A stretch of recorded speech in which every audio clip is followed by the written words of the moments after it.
So hello all my scholars and welcome to our all new video. आज हम करने वाले हैं हमारा नेक्स्ट फिगर इट आउट और हमारे चैप्टर का नाम है प्रोपोर्शनल रीजनिंग वन। चलिए शुरू करते हैं हम हमारा नेक्स्ट फिगर इट आउट। तो हमारा पहला क्वेश्चन हमसे क्या कह रहा है? पहला क्वेश्चन कह रहा है the earth travels approximately 940 million kilometres around the sun in a year. How many kilometres will it travel in a week? Okay, तो देखो अभी एक तरीके से कह रहा है कि अगर 940 मिलियन किलोमीटर्स एक साल में करती है तो एक हफ्ते में क्या करेगी। तो देखो ये जो क्वेश्चन होता है ना, ये डायरेक्ट और इनवर्स प्रोपोर्शन का होता है, और या डायरेक्ट एंड इनवर्स वेरिएशन भी कह सकते हो। अब आज मैं आप लोगों को पहले सिखाता हूँ कि आखिर ये डायरेक्ट और ये इनवर्स क्या चीज़ होती है। तो देखो डायरेक्ट और इनवर्स को हम लोग समझेंगे। तो देखो डायरेक्ट और इनवर्स क्या होता है, जैसे कि ये मैं लिखने की भी जरूरत नहीं है, ऐसे ही समझा दूंगा। देखो फॉर एग्जाम्पल डायरेक्ट होता है जैसे कि मैं अगर दिन में एक दिन में 10 चपाती खाता हूँ, 10 चपाती, तो फिर मैं 10 दिन में कितनी चपाती खाऊंगा? मैं 10 दिन में 100 चपाती खाऊंगा। अब ये जो क्वेश्चन हुआ ये मेरा डायरेक्ट का क्वेश्चन हुआ। डायरेक्ट का कैसे हुआ? देखो मैं एक दिन में 10 चपाती खाता हूँ, है ना? तो जब मैंने उसको एक दिन से 10 दिन करा तो मेरी जो चपाती भी थी वो 10 चपाती से कितनी हो गई? 100 चपाती। तो डायरेक्ट के क्वेश्चन का क्या मतलब होता है कि जब आप दो आपके फैक्टर्स होते हैं, एक को एक्स मान लो एक को वाई, जैसे कि दिन को आप मान लो, एक दिन को आप मान लो एक्स और चपाती को आप मान लो वाई। तो जब आपकी एक चीज बढ़ेगी तो साथ में आपकी दूसरी चीज भी बढ़ेगी, और ऐसी कम में भी मान लो। देखो जैसे कि फॉर एग्जांपल अगर मैं कह रहा हूं, कम का आपको एग्जांपल दे देता हूं, जैसे कि हाँ, मैंने कहा कि मैं एक दिन में नहीं, मैं 5 दिन में 10 किलोमीटर भागा। तो बताओ मैं एक दिन में कितना भागूंगा? तो देखो अगर मैं 5 दिन में 10 किलोमीटर भागा हूं तो पहले तो दिन कम कर दो, एक दिन पूछा है तो एक दिन पे आ जाओ। तो एक दिन में मैं कितने भागूंगा? 2 किलोमीटर भागूंगा। क्यों? क्योंकि 10/5 है ना। तो अब आपने एक चीज क्या देखी कि जब हमने डेज कम करे तो हमारी जो ये थी डिस्टेंस जो हम भाग रहे किलोमीटर वो भी कम हो गई। तो इससे हमें ये पता चलता है कि हमारा जो क्वेश्चन है वो डायरेक्ट का क्वेश्चन है। ठीक है, अब आते हैं जी हमारा आखिर इनवर्स। इनवर्स का क्या क्वेश्चन होता है? देखो इनवर्स का क्वेश्चन होता है, इनवर्स मतलब उल्टा। जैसे कि अगर दो लेबर दो लेबर मिलकर 4 दिन में कोई काम खत्म कर रहे हैं, 2 लेबर 4 दिन में काम खत्म कर रहे हैं, तो बताओ अगर हम 4 लेबर लगाएंगे तो काम कितने दिन में खत्म होगा? तो देखो सीधी सी बात है, अगर 2 लेबर 4 दिन में काम खत्म कर रही है तो अगर आप उसको 4 लेबर कर दोगे, डबल कर दोगे, तो जो आपका काम है वो जल्दी खत्म हो जाएगा, है ना? तो अब आपने क्या करा, 2 लेबर आपका मिलके 4 दिन में जब काम खत्म कर रही थी, अब आपने 4 लेबर लगाई और आपका जो काम है वो 2 दिन में खत्म हो जाएगा। तो ये इनवर्स का क्वेश्चन कैसे हुआ? देखो लेबर पहले कितनी थी? 2, अब कितनी हो गई? 4, है ना? तो ये चीज आपकी बढ़ी, और पहले कितने दिन में आपका काम खत्म होने वाला था? 4 दिन में। और जब अब 4 लेबर हो गई, अब कितने दिन में आपका काम खत्म होगा? 2 दिन में। तो ये क्वेश्चन हो जाता है इनवर्स का, कि जब एक चीज बढ़ रही है तो दूसरी चीज कम हो रही है, या फिर कोई चीज अगर कम होगी तो दूसरी चीज बढ़ेगी। जैसे कि फॉर एग्जाम्पल अगर 2 लेबर मिलकर काम को 4 दिन में खत्म करते हैं तो मैं कहता हूं एक लेबर बीमार पड़ गई, अब आपके पास एक ही लेबर बची है, तो आपका वो जो 4 दिन वाला काम है अब वो कितने दिन में खत्म होगा? अब वो 8 दिन में खत्म होगा। तो देखो इनवर्स का क्वेश्चन कैसे होगा, अब लेबर क्या हो गई? 2 से 1 कम हो गई, और जो काम आपका 4 दिन में खत्म होना था वो काम अब आपका 8 दिन में खत्म होगा। तो ये आपका गैप बैठ गया। ठीक है, क्लियर है, समझ में आ गया? तो ये बेसिकली डायरेक्ट इनवर्स है। अब हम क्वेश्चन को स्टार्ट करते हैं। तो देखो क्वेश्चन ने हमें बता दिया कि अर्थ जो है वो 940 मिलियन किलोमीटर। अच्छा 1 मिलियन कितना होता है इंडियन सिस्टम में? देखे तो 10 लाख होता है। ठीक है, मैं लिख देता हूं यहाँ पे 1 मिलियन का मतलब होता है 10 लाख। ठीक है, चलो जी 10 लाख किलोमीटर चलिए, ठीक है। अच्छा और उसने पूछा है कि how many kilometres will it travel in a week? ठीक है, अच्छा तो अब अगर हम देखें कि हमारे एक साल में कितने वीक होते हैं, तो देखो इसका कोई फिक्स अमाउंट तो नहीं है। कभी हमारे 52 वीक्स, मतलब 52 वीक्स जनरली लेके चला जाता है, but again it can't be determined exactly कि कितने होते हैं। तो एक काम करते हैं, हम इसको कैसे लिखेंगे बता देता हूँ। तो अगर हमें वीक्स का नंबर लिखना है तो देखो सीधी सी बात है, एक साल में दिन कितने होते हैं? 365 दिन होते हैं, और एक हफ्ते में कितने दिन होते हैं? 7 डेज होते हैं। तो ऐसे हम हमारा नंबर ऑफ वीक्स को निकाल लेंगे। उसने क्या पूछा कि अर्थ जो है वो कितने किलोमीटर ट्रैवल करेगी। अब देखो कितने किलोमीटर ट्रैवल करेगी, अब हमें ये निकालना है ना। तो अब देखो सीधी सी बात है, और बोला कितना गया भाई साहब, 940 मिलियन किलोमीटर, कुछ तड़कता भड़कता ही बोला गया है ना। चलो क्वेश्चन को स्टार्ट करते हैं। हमें निकालना है how many kilometres will it travel in a week. तो number of kilometre it will travel, ये हम कैसे निकालेंगे एक हफ्ते के अंदर। देखो तो सबसे पहले तो वो टोटल कितना ट्रैवल करती है, तो टोटल 940 मिलियन है, यानी 940 इंटू 10 लाख लिख दो। ठीक है, ये हमने लिख दिया 940 इंटू 10 लाख। और ये डिवाइड किससे हो जाएगा, ये डिवाइड हो जाएगा हमारे वीक से। क्यों डिवाइड हो जाएगा, क्योंकि देखो जब हम जितना ज्यादा वो ऐसे घूमेगी, और जब हम उसको इतने सारे वीक से डिवाइड करेंगे। क्यों बोला, क्योंकि उसने क्या बोला, 940 मिलियन किलोमीटर कितना चलती है वो सन के लिए। 940 किसके लिए है, सन के लिए। तो अब एक चीज देखो, अगर 940 सन के लिए, मतलब सन के लिए कह रहा हूँ, 940 मिलियन एक साल में चलती है। एक साल में दिन कितने आते हैं, एक साल में हमारे दिन आते हैं भाई 365 डेज आते हैं ना एक साल में अपने, है ना। आते हैं या नहीं आते बताओ। तो देखो सीधी सी, और अगर इस क्वेश्चन को आप डायरेक्ट वाले तरीके से लिखना चाहो तो भी लिख सकते हो, वो भी मैं अभी लिख कर दिखाऊंगा आपको। तो देखो 940 मिलियन जो है वो, अगर वो 940 मिलियन एक साल में चलेगी तो बताओ भाई वो कितने, एक हफ्ते में कितने दिन चलेगी। तो देखो सीधी सी बात है, अब आप लोगों से एक सवाल पूछता हूँ। अगर आप लोग कोई काम को 5 दिन में खत्म कर दो, नहीं ऐसा, रुको एग्जाम्पल चेंज, अगर आप लोग 20 किलोमीटर, नहीं अगर आप लोग 100 किलोमीटर 10 दिन में भागते हो, तो आप 5 दिन में कितना भागोगे। तो इसके लिए आप क्या करोगे, पहले आपने क्या देखा, 100 किलोमीटर में 10 दिन में भागता हूँ, तो पहले आप 100 को 10 से डिवाइड करोगे कि आप निकालो आप एक दिन में कितना भागते हो, है ना। एक दिन का हुआ 10 किलोमीटर, और फिर आप उसे 5 से मल्टीप्लाई करोगे क्योंकि 5 का पूछा गया। ऐसी सेम हम इस क्वेश्चन में कर रहे हैं। 940 मिलियन अर्थ एक साल में करती है, और एक साल में कितने डेज होते हैं, 365। तो इसलिए जब हम अर्थ जितना चलती है उसको हम डिवाइड करेंगे 365 डेज से, यानी पूरे एक साल से, तो हमारा डिवाइड करने पे किस चीज का आंसर आ जाए, कि अर्थ एक दिन में कितनी डिस्टेंस ट्रैवल करती है। और हमें निकालना कितने दिन का है, 7 दिन का निकालना है। तो 7 को हम इससे मल्टीप्लाई कर देंगे। समझ में आ गया, ये हमने इससे डिवाइड क्यों करा है, और ये हमने इससे मल्टीप्लाई क्यों करा है। ठीक है, ये बेसिकली हमारा मेन ये रीजन था, डिवाइड करने का और मल्टीप्लाई। अब हम इसे सॉल्व करेंगे, और इसे सॉल्व करना आसान काम नहीं होने वाला है, फिर भी हम करते हैं। चलो देखो 5 को इससे काटो, 5 7 जा 35, ठीक है, और 35 और 5 3 जा 15, इसको कटिंग करते हैं। 5 1 जा 5, और ये 5 1 जा 5 के बाद बचेगा 4 और 4 44, 5 8 जा 40, 5 8 जा 40, अब 188 आ गया हमारे पास। ठीक है, लेकिन हमारा मेन फैक्टर है भाई, इतना बड़ा डिवीजन आखिर करेंगे कैसे हम, मेन तो ये चक्कर है। इतना बड़ा डिवीजन, ये है हमारा मेन टास्क जो हमें करना है। तो एक काम करते हैं, हम हमारी रफ साइड का यूज करते हैं। चलो तो देखो सबसे पहले जो हम करने वाले हैं 188 इंटू 7 करने वाले हैं। एक 188 इंटू 7, तो 7 8 जा 56 होता है, 5 कैरी हो गया, 7 8 जा 56, फिर 5 उसमें ऐड करो 56 में तो बनेगा 61, 6 कैरी हुआ, 7 1 जा 7 प्लस 6 13 होता है। तो आपके पास 1316 आ गया। अब 1316 को हम 73 से डिवाइड करने वाले हैं। बहुत शानदार, 1316 डिवाइडेड बाय 17। तो इसको अगर हम भेजें तो देखो छोटे मोटे नंबर से तो ये बिल्कुल भी नहीं जाने वाला है, किसी भी एंगल से नहीं जाने वाला। पर क्या करें भाई, भेजना तो हमें पड़ेगा, हमारे पास कोई ऑप्शन भी तो नहीं है। तो 17 5 जा 17 6 जा, किससे भेजें, बड़ी तगड़ी। एक मिनट, हम पहली बात तो हम 17 क्यों लिख दिया, हमें तो 7 से डिवाइड करना है। वाह, हम इसको 17 से डिवाइड करें, 7 से डिवाइड करें, 7 7 से भी क्यों करना है, 73 से करना है। क्या हो गया है हमें, क्या हो गया है, हम धरती में खो गए हैं। चलो 73 से डिवाइड करना है, भेजते हैं। तो पहले 73 वंजा से ही भेजना पड़ेगा।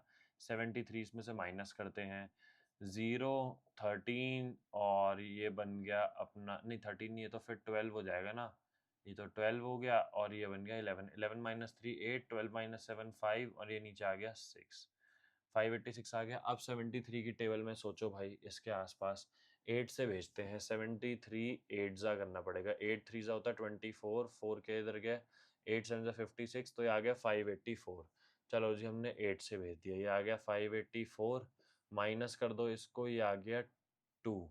अब यहाँ पे पॉइंट डालो, इसको 0 दो, नहीं जाएगा, फिर से भेजो, बड़ा तगड़ी कैलकुलेशन है। 0 हमने पॉइंट डाला, 0 हुआ, उससे कुछ भी नहीं हो तो हमने इसे एक और 0 दे दिया। अब इसे भेजो, अब 3 से तो फ़ायदा नहीं, 2 से भेजना पड़ेगा। 2 7 ज़ा 14, 2 3 ज़ा 6, 146 से गया तो ये बन गया 1 9 10 10 माइनस 6 4 9 माइनस 4 5, फिर से एक 0 दे दिया। अब ये जाएगा 73 7 ज़ा से, 73 7 ज़ा 7 3 ज़ा 21, 2 कैरी हुआ, 7 7 ज़ा 40, 9 प्लस 2 5 1 1, ठीक है, ये हो गया। अब हमने कहाँ है हमारा, ये 7 कर दिया, 5 1 1, इसको करो वापस डिवाइड, 10 माइनस 1 9, 3 माइनस 1 2। अब देखो ये ना आगे से चलता रहेगा, ये रुकेगा नहीं, तो हमें एक राउंड ऑफ पे आना ही पड़ेगा, इसके हमारे पास कोई और ऑप्शन नहीं है।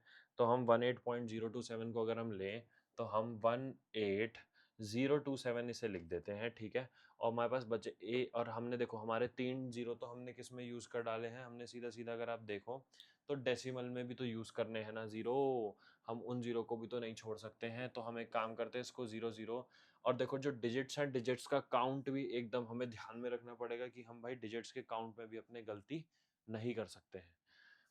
तो देखो ये हमारा जो आंसर बनेगा वो बनेगा 1,80,27,000। तो ये हमारा हमने रफली लिख दिया कि हमारी जो अर्थ है वो हमारा 7 दिन में कितना ट्रैवल करेगी, ठीक है। 1,80,27,000 किलोमीटर्स, ठीक है। ये हमारा आंसर आ चुका है इन 1 वीक्स का, ठीक है। एंड आई होप समझ में आ गया होगा। देखो ऐसे क्वेश्चन में आपको राउंड ऑफ ही करना पड़ेगा, आपके पास लेजिट कोई और ऑप्शन नहीं है ना मेरे पास, क्योंकि इसका एग्जैक्ट काउंट निकालना बड़ा मुश्किल काम है। आइए क्वेश्चन नंबर 2 पे बढ़ेंगे हम। क्वेश्चन नंबर 2 कह रहा है a mason is building a house, ठीक है जी, in the shape shown in diagram, ठीक है। He needs to construct both outer walls and the inner wall, एक मिनट मार्कर की कैप करेंगे, हाँ, outer wall and inner wall that separates two rooms to build a wall of 10 feet, ठीक है। He requires approximately 1450 bricks. How many bricks would he need to build the house? Assume all walls are of same height and same thickness. चलो जी, तो देखो अब ये question आ गया एक तरीके से डायरेक्ट का क्वेश्चन, जो मैं आपको इतनी देर से डायरेक्ट वेरिएशन कह रहा हूँ ना, ऐसी थोड़ी कह रहा हूँ। अब देखो क्या बोला गया, सबसे पहले तो नंबर ऑफ ब्रिक्स कितनी रिक्वायर्ड है 10 फीट वॉल के लिए, number of BRICS required for 10 feet wall, कितनी ब्रिक्स रिक्वायर्ड है 10 फीट वॉल के लिए, हमें बताई गई है 1450 रिक्वायर्ड है, ठीक है। और फिर उसने क्या बोला है, अब आप हमें ये रूम इसने दे रखा है, उसकी लेंथ के हिसाब से बताना है कि अब इसमें कितनों की ज़रूरत पड़ेगी। चलो तो पहले हम इसकी लेंथ निकालते हैं वॉल्स की, तो टोटल लेंथ निकालेंगे अब हम वॉल्स की। चलो जी इसको कैलकुलेट करते हैं, टोटल लेंथ ऑफ वॉल्स को। तो अब हमारा देखो, हमें सीधी सी बात है, तो हमें पता है कि हमें इसके लिए पेरीमीटर ही निकालना है, ठीक है। तो सबसे पहले हम शुरू करते हैं इधर वाले रूम से। इधर वाला रूम है हमारा 12 फीट का, ठीक है। फिर उसके बाद अगर हम आगे बढ़े, फिर हमारा एक 9 फीट और आएगा, ठीक है। फिर हमारा एक 12 फीट और आएगा, फिर हमारा एक 9 फीट और आएगा, फिर हमारा एक 12 फीट और आएगा। फिर ऐसे अब हमारा जो रूम है उसमें 9 फीट, और अब देखो पहले एक हमारे पास ऐसे था जिसमें 9 12 आ गया, 9 12 आ गया, और फिर ऐसे एक हमारे जिसमें 9 15 है। तो देखो उसके लिए 9 फीट 15 फीट और फिर से 9 फीट और फिर से 15 फीट आ गया, ठीक है। और उसके बाद अगर मैं देखूं, अब जो है 9 फीट 15 फीट और नीचे, हाँ नीचे एक 6 फीट का भी ऐसे दे रखा है, तो भाई नीचे एक 6 फीट वाला भी आ गया, ठीक है। अब अगर मैं इन सबको कैलकुलेट करूंगा तो देखो टोटल करते हैं 12, 12 प्लस 9 होता है 21, 21 प्लस 12 होगा मेरा, ये कैलकुलेशन में मज़ा नहीं आता पर करते हैं, 33, 33 प्लस 9 होगा 42, 42 प्लस 12 होगा 54, 54 प्लस 9 होगा 63, 63 प्लस 15 होगा 78, 78 प्लस 9 होगा 87, 87 प्लस 10 97, 97 प्लस 5 102, 102 प्लस 6 108। तो यानी इसकी जो हमारी लेंथ आ गई वो आ गई है 108 फीट। और अब वो कह रहा है कि आप निकाल कर दिखाओ कितनी ब्रिक्स चाहिए। अब मेरी बात ध्यान से सुनो, जो मैं डायरेक्ट आपको क्वेश्चन कहता वो कैसे लिखना है, ठीक है। तो देखो उस क्वेश्चन को लिखने में आपको मज़ा तो बहुत ही ज़्यादा आने वाला है, कर्रारे वाला आने वाला है एकदम। तो चलिए शुरू करते हैं। और एक चीज़ और बता दूं आपको कि देखो उसको लिखने का एक तरीका होता है, मैंने बताया नहीं आपको, अब तक बता देता हूँ। देखो जब भी आपका क्वेश्चन आ जाए डायरेक्ट वेरिएशन का, किसका, डायरेक्ट, मैं वेरिएशन नहीं लिख रहा, डायरेक्ट, तो जो डायरेक्ट के लिए फॉर्मूला बनता है वो बनता है x1 upon y1 equals to x2 upon y2। ये आपका जो है वो फॉर्मूला बनेगा। और जब आपका क्वेश्चन आ जाए इन्वर्स का, जो मैंने आपको सिखाया था इन्वर्स, तो इन्वर्स के लिए आपका क्या होता है, x1 into y one equals to x2 into y two. अब आपको मैंने डायरेक्ट और इन्वर्स तो देखो वीडियो की स्टार्टिंग में ही सिखा दिया क्या होता है, और ये बेसिकली उसका फॉर्मूला है। और ये फॉर्मूला को ना रटने की कोई ज़रूरत नहीं, अभी मैं आपको डायरेक्ट में लगा कर दिखाता हूँ, आप लोग को खुद समझ में आ जाएगा, कोई खास मुश्किल नहीं है। अच्छा, शुरू करते हैं। तो देखो, सबसे पहले आप x वैल्यू को मान लो, हम एक काम करते हैं, और देखो वैल्यू को मान लो मतलब वही वैल्यू रखनी है दोनों के लिए। अब मैंने x जो वैल्यू है वो फीट मानी है, x मतलब फीट। तो मैं एक काम करता हूँ, मैं यहाँ फॉर्मूला लिखूं, चलो छोड़ो फॉर्मूला नहीं लिखना, फॉर्मूला लिख देना मैंने आपके लिए, मैं आपको बिना फॉर्मूला के भी समझा देता हूँ क्वेश्चन। देखो, तो 10 फीट, अच्छा 10 फीट मैंने अगर वॉल है, तो उसमें मेरी ब्रिक्स कितनी यूज हुई है, 1450 ब्रिक्स यूज हुई है, ठीक है। अब ध्यान रखना, अब आप सोचोगे इधर न्यूमरेटर और इधर डिनोमिनेटर में क्या आएगा। तो जब मैंने इधर फीट वाली चीज न्यूमरेटर में लिया और ब्रिक्स वाली चीज डिनोमिनेटर में लिया ना, तो सेम इस साइड भी होगा, फीट वाली चीज ही न्यूमरेटर में आएगी और डिनोमिनेटर में ब्रिक्स वाली। तो अब हमारा दूसरे वाले की लेंथ कितनी है वॉल की, 108 फीट, ये हमारा ऊपर आ गया। और नीचे हमारी कितनी ब्रिक्स है वो हमें नहीं पता। तो देखो एक तरीके से आप फॉर्मूला देखो तो यही बना ना, x1 upon y one equals to x2 upon y two. Formula तो हमारा यही बना, क्यों, क्योंकि x और x तो वैल्यू सेम होनी चाहिए, मतलब वैल्यू सेम नहीं होंगी, इनकी यूनिट सेम होनी चाहिए, और सेम y का भी। तो देखो ये आपका फीट है, ये भी आपका फीट है, ये आपका नंबर ऑफ ब्रिक्स है, और ये आपका नंबर ऑफ ब्रिक्स आप कितना आएगा ये नहीं पता। तो आप इसको क्या मान लो, इसको आपने x मान लो, x मान लो, y मानना है y मान लो, इसको मैंने x मान लिया। अब क्रॉस मल्टीप्लाई कर दो, तो देखो x इंटू 10 कर दो, x इंटू 10, और ये दोनों मल्टीप्लाई हो गए इक्वल टू 1450 इंटू 108। तो अब अगर आप इसे सॉल्व करो, x इक्वल टू 1450 इंटू 108, ठीक है, अपॉन 10 कर दो। अब 10 से 0 तो कट हो गए, अब आपके पास बचा रहे 145 इंटू 108, और हमारे पास ऑप्शन नहीं है, हमें लिख कर ही करना पड़ेगा। तो 145 इंटू 108 करते हैं फटाफट से। 8 5 जो होता है 44, कैरी हुआ 8 4 जो 32, ये बन गया 36, 8 1 8, ये 11, ये आपके 0 0 0 आ गया, और ये आपका 1, एक मिनट, 145 आ गया। तो आपका जो आंसर है वो 06651, 15660 आपकी नंबर ऑफ ब्रेक्स आ चुके हैं, ठीक है। तो मैं कहाँ लिखूँ, यही लिख देता हूँ, number of breaks breaks equal to 15660, और इधर भी आपकी जो x की वैल्यू आएगी वो आ गई 15660। क्वेश्चन होता है यहीं पर ख़त्म, एंड आई होप समझ में आ गया होगा, इजी क्वेश्चन था। फटाफट से बढ़ेंगे हम हमारे नेक्स्ट क्वेश्चन पे, जो कि है थर्ड क्वेश्चन। थर्ड क्वेश्चन कह रहा है, Puneet father went from Lucknow to Kanpur in 2 hours by riding his motorcycle at a speed of इतना, ठीक है, 75 kilometre per hour. How long will it take him to reach Kanpur, can we form this problem as a proportion 50:2:75 or not, ठीक है। चलो जी, अब हम देखते हैं कि हम प्रपोर्शन में कर सकते हैं इस क्वेश्चन को, या फिर हम इस क्वेश्चन को नहीं कर सकते प्रपोर्शन में। तो देखो सबसे पहले उसके लिए तो हमें इन्हें चेक करना पड़ेगा, ठीक है। तो देखो अगर उसने हमें टाइम कितना बोला गया है, उसने टाइम हमें बोला है 2 घंटे, और स्पीड हमें बोली है 50। चलो, तो एक काम करते हैं, ये क्वेश्चन हो जाएगा, यहीं पर हो जाएगा, यहाँ तक मेरे को लग रहा है हो जाएगा, ठीक है, टेंशन ना लो। तो देखो क्वेश्चन नंबर 3, स्पीड का फॉर्मूला क्या होता है, स्पीड होता है equals to distance upon time होता है, ठीक है, डिस्टेंस अपॉन टाइम। स्पीड उसके उन्होंने बोली है 50 किलोमीटर पर आवर थी, उन्होंने 2 घंटे में गर्म करा। तो एक तरीके से देखा जाए तो हम टाइम निकालें, मतलब टाइम नहीं, अगर हम एक मिनट 50 किलोमीटर पर आवर और 2 आवर्स जाएगा, हाँ, तो हम डिस्टेंस निकालेंगे ना। तो देखो ये जो स्पीड है, स्पीड की जगह पे लिख दिया 50, डिस्टेंस हमें नहीं पता, डिस्टेंस नहीं पता, और टाइम हो गया 2, 2 उधर जाके क्या हो जाएगा, मल्टीप्लाई। तो डिस्टेंस मेरी कितनी आ गई, डिस्टेंस मेरी आ गई है यहाँ पे 100 किलोमीटर, ठीक है, आ गई मेरी डिस्टेंस 100 किलोमीटर। अब उन्होंने क्या बोला, at speed of 75 kilometre per hour, how long will it take him to reach Kanpur, ठीक है। तो अब देखो अगर स्पीड दे रखी है, अब मेरे को क्या निकालना है, बेसिकली टाइम निकालना है। अच्छा मैं टाइम भी निकाल के देखता हूँ, देखो तो फिर से मैंने फॉर्मूला लिखा, speed equals to distance upon time का, ठीक है। डिस्टेंस मेरे पास कितनी है, डिस्टेंस मैं निकाल चुका हूँ जी, 100 है, और स्पीड मेरे पास कितनी है इस बार, उसकी दे रखी है 75 दे रखी है, और मेरे को टाइम निकालना है। तो अगर मेरे को टाइम निकालना है, इन दोनों को क्रॉस मल्टीप्लाई कर दो, तो टाइम इक्वल्स टू 100/75 आ गया, और इसको आप सॉल्व कर दो, तो 25 3 ज़ा 75, 25 4 ज़ा, तो हमारे पास एक तरीके से आंसर आ गया 4/3 आवर्स। अब अगर हम एक चीज़ देखें, अब उसने पूछा है पहली बात तो कि how long will it take to him reach Kanpur, ये हमने निकाल दिया कि उसे कितनी देर लगेगी कानपुर पहुंचने के लिए।